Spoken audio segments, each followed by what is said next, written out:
Hey guys, it's Carly the Pink Scrapper, and today I am going to do a fun project with this wooden box I got from my local craft store. And you can see it is totally natural, and I think I'm going to keep it that way. I want to make this pretty easy to do, and you'll be surprised at the material that I'm using today.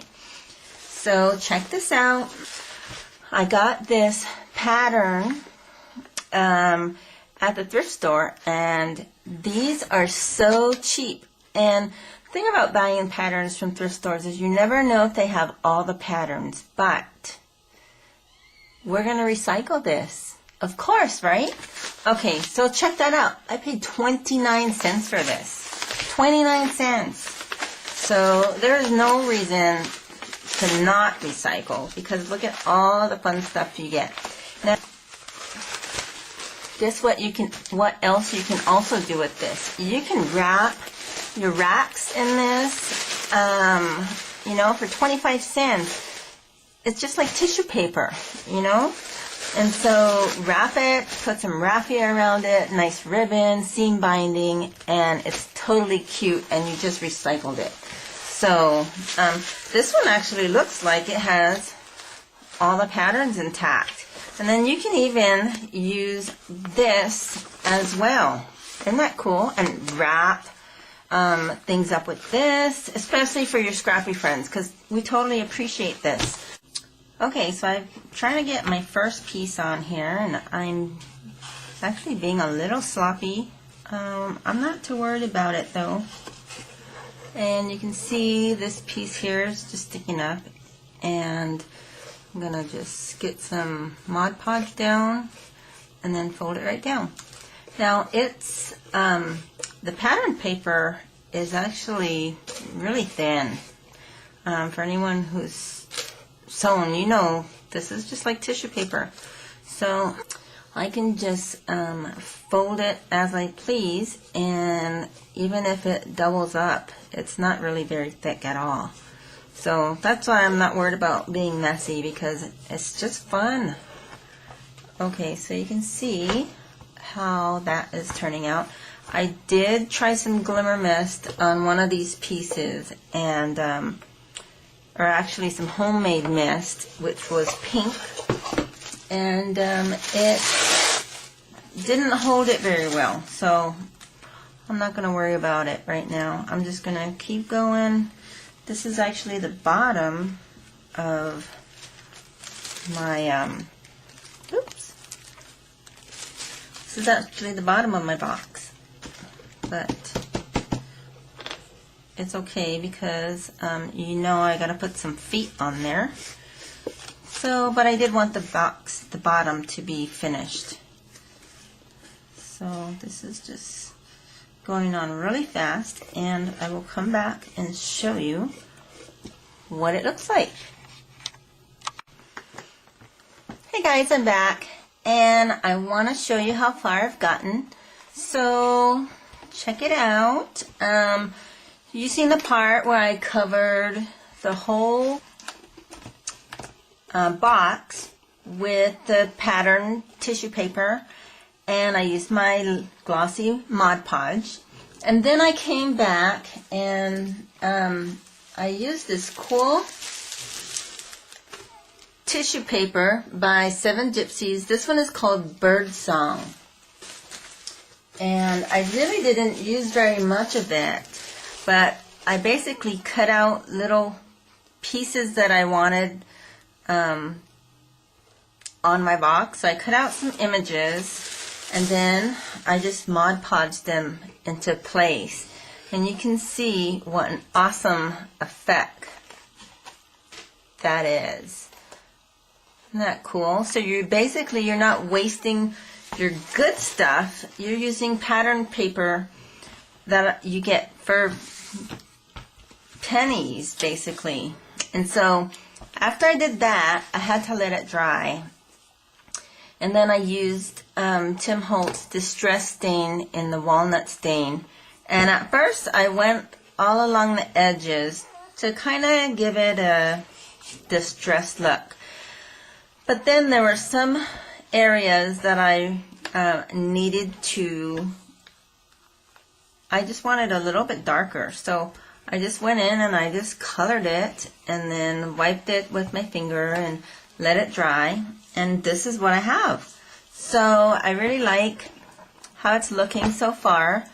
The other thing that I did is this hinge or this clasp right here was gold, and it really just kind of stuck out way too much, and you can see it really fits in now.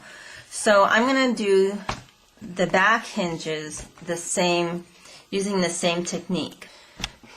And the only product that I knew that could change the look of this metal is the alcohol ink by Tim Holtz and Adirondack. So this one is called Slate, and I'm just taking some drops on top of the hinges. I'm not getting it on the very top of the round area. And then all I'm going to do is come back with the Ranger Heat It tool and just heat it up.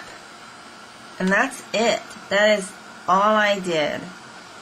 And it just takes the shine off of the gold metal and just gives it a nice distressed old look. And then you just let it dry and you're done.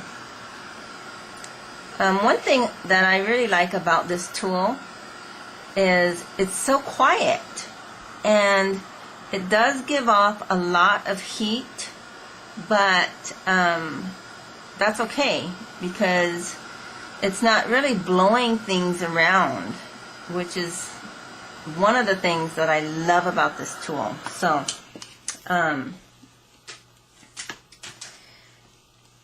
alrighty, so cover that up. You can see the look of that. This, on this area, it bled out. Now I don't mind it at all. You know, that is part of making handmade items. And actually I'm going to, I like the top of this. Check that out. Actually, I'm going to put some lace on here anyways. So let me get my glue gun and let me grab the lace. Now this is the lace that I like, and I think the reason I like it's very simple, and it's not going to be too over the top for this box. And so what I'm going to do is I want to start in the back. So we're going to cut a clean edge, and on this one the best thing to do is start right here in the corner, and that way you won't have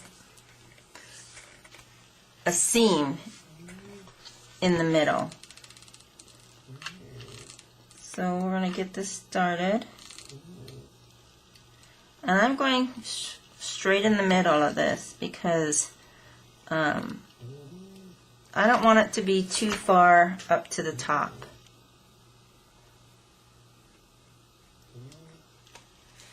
And it just lays nice and flat. This is another thing that I liked about it. And I'm just going to cover the whole thing.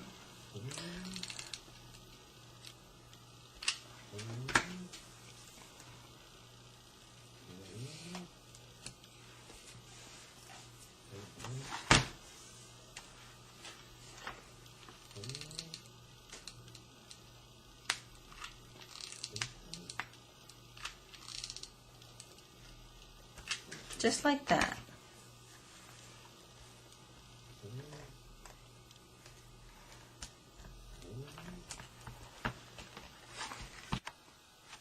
Okay, so here is my finished project. The only thing different that I did was I painted the inside gold, and then I put some more tissue paper from Seven Gypsies in there with some Mod Podge, and that was it. So there's my box. I have no idea what I'm going to fill it up with, but it's probably some scrapbooking goodies. So thanks for watching. I hope you try this project. Have a great day.